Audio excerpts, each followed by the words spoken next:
Good evening. Now I have my Rega Planar P6 for about 3 months. It is time to say how I actually feel about my turntable.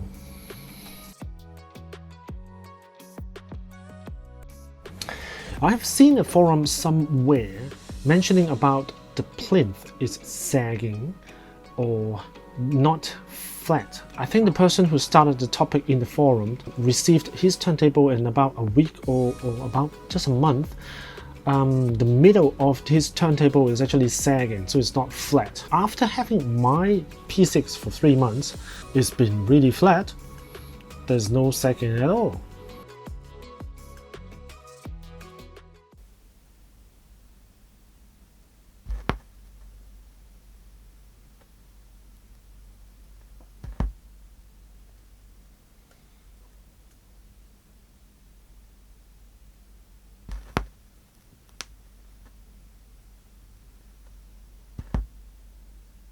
Yes and no. When I first start using the record player with the exact cartridge, yes, it happened. When I lift up the tone arm, there would be about 1.5 seconds of static noise before it will settle down. But now, it's not noticeable. I'm actually not too sure about why that happened. I was speculating that the operating position of the cantilever and its resting position of the cantilevers, there was a difference. And when it was returning from the operating position to the rest position, there's a distance that it has to move, and that may cause that static noise while the magnet, because it's a moving magnet, right? The magnet is swiping across the coils and thus producing some residual current, but now it's not apparent.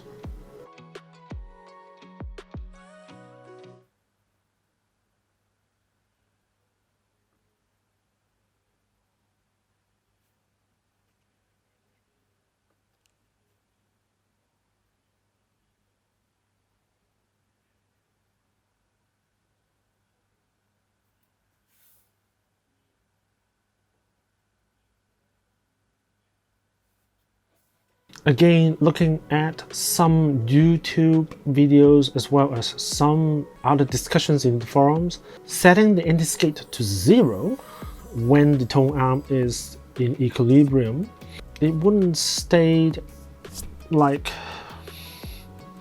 in the middle, right? It would try to swing back. I don't really know how Rega actually designed that. Maybe they have a different design philosophy. Or maybe it's because the UK is actually up higher in the northern hemisphere than in Hong Kong. Does some magnetic difference in different part of the earth? I don't know, because the anti-skate here works by a magnet attracting some mechanism to attract the tone arms to apply the anti-skate force on the tone arm. Well, what I did was to listen while adjusting it with a tweezer, and I found the best position using my listening as the judgment. I find that I would set the anti-skate at slightly less than 1, just a hair less than 1, and that is the position that seems to give me a very good result in terms of the stereo imaging and balance of the two sides. Note here that I have bought this record. There is an anti-skate track for helping me to adjust the anti-skate on the record player, but as you can see, it is sealed. I still haven't got time to go around it yet. At the moment, just a hair less than 1 is giving me a good result. I will try the record sometime later.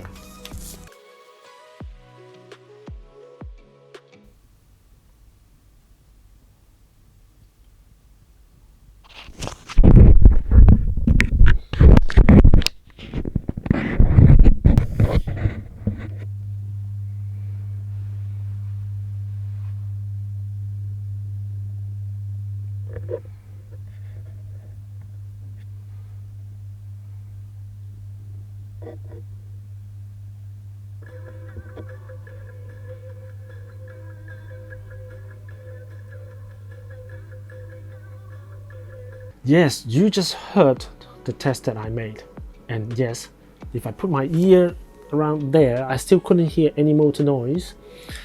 But when I put my ear onto the plinth, yes, I can hear as loud as what I did in the test. And when the music was playing, yes, it was just like the test. I can hear everything pretty clear. All the lyrics, all the drums, everything is pretty clear.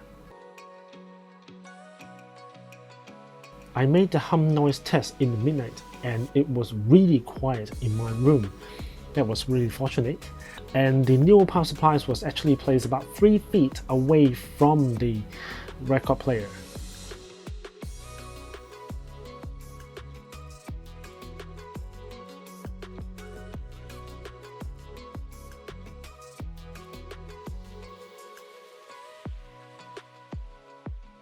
The test has given me the following results. Repositioning of the phone node preamp didn't really help in terms of the amount of hum noise from the system.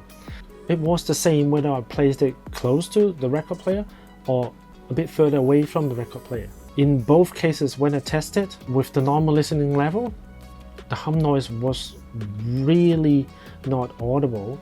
And if I turn the volume up to maximum, then yes, putting my ears close to the speakers, then yes, I can hear a tiny little bit. So after all, I'm very happy with the system.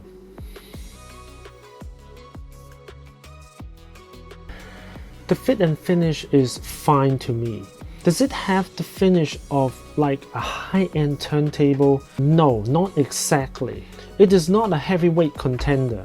In fact, it is very opposite. It is really light in weight. Instead of using weight to dampen the energy while playback, it's trying not to store as much. And so in this case, the perspective of solid weight equal to quality doesn't really apply here.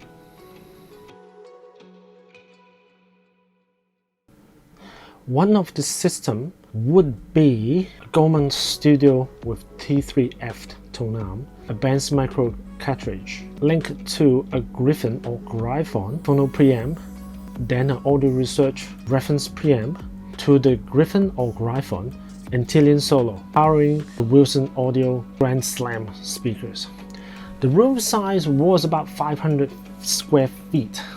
Man, the sound was grand with authority. Listening to jazz music, the double bass would just move me with all the musicality. So I was really enjoying it. The vocal was really clear, the body was well, all the dynamics and microdynamics are there.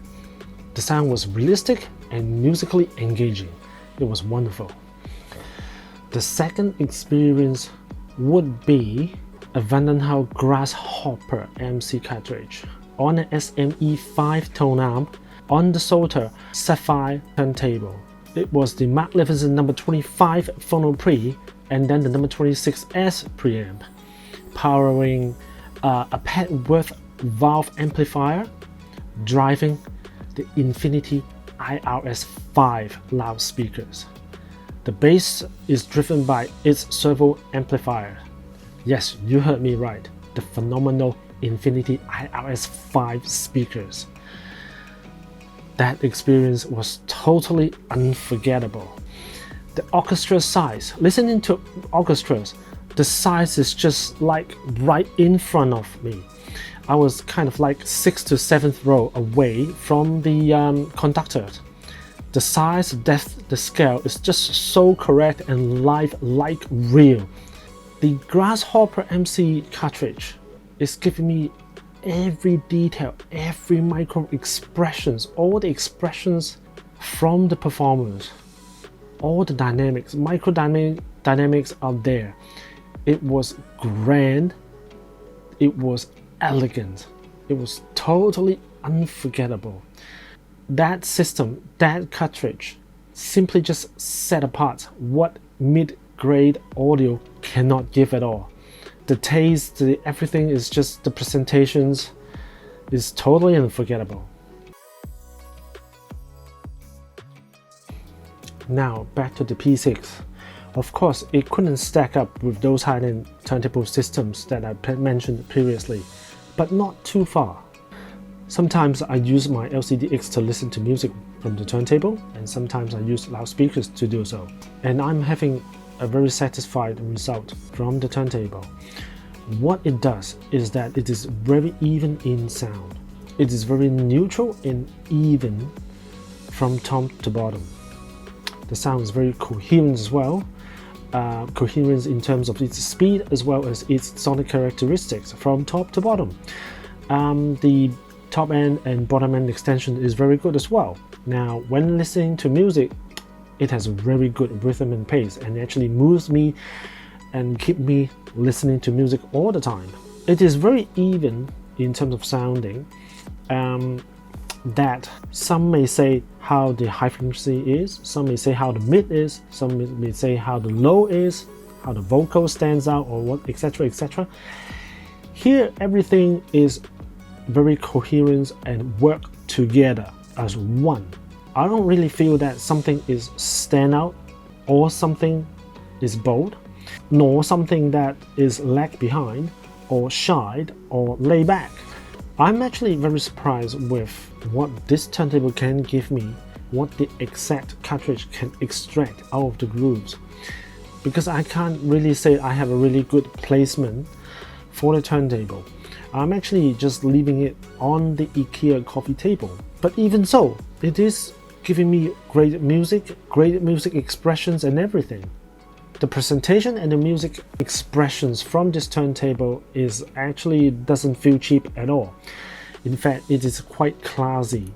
What it's giving me in terms of soundstage is it has a decent size and depth and height, and everything is in good proportions.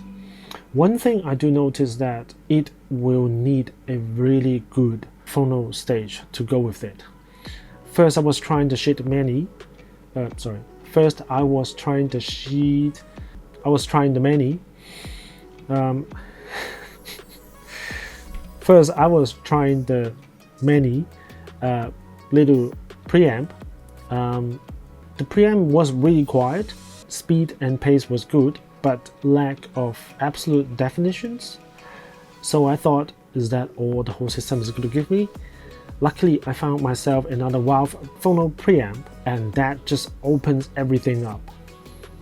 I'm pretty sure and confident to say that if I have something more decent for the turntable to rest on, the performance is going to improve by quite a fair bit. But due to my living environment limitations, that is how it's going to be for the moment. Listening to it on the IKEA coffee table. I may look for some sort of isolation board later on and see how it goes. Now, what's left to be desired is the absolute resolving power and micro details. Absolute micro details that some high-end turntables would give. That is something that's left to be desired. But at that pricing, it is giving me a lot to enjoy. I hope you liked the content of this video. Give me a thumb up, subscribe, and I will see you next time. Oops. Also, take great care.